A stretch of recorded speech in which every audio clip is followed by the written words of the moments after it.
I knew it wasn't going to work out with Phil about halfway through our first date. Bobby, eager to pair off his single friends, had invited both of us to dinner in Soho without much thought to our compatibility. Phil was short and slender, with small, pointy, feminine features like a ferret in drag. But I wasn't going to let his looks thwart the possibility of romantic connection. It was January, and I'd just made a resolution to be less superficial in the new year. All my life, I'd been a single white female seeking an intellectual male supermodel. This was a lot like trying to date the Loch Ness Monster. I was ready to submit that the species was just a myth. But Phil, my blind date, came from a nice family, went to a good school, and had a big boy job in finance. So I was going to look right past that girlish rodent face into his beautiful, I hoped, soul.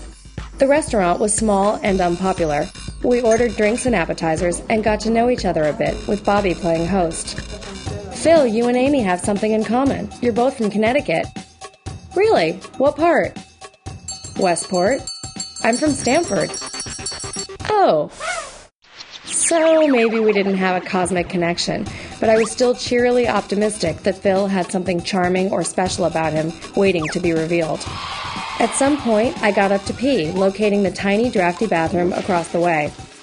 There I was, jeans down around my ankles in the stall, when I heard voices loud and clear like they were next to me.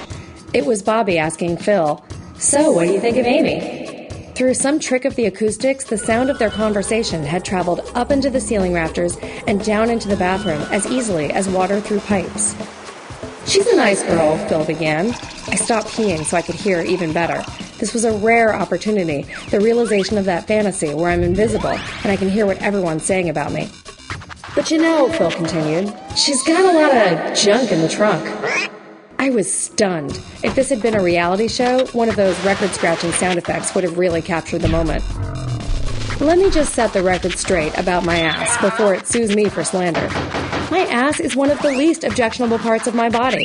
It's round, it's firm, it has pizzazz.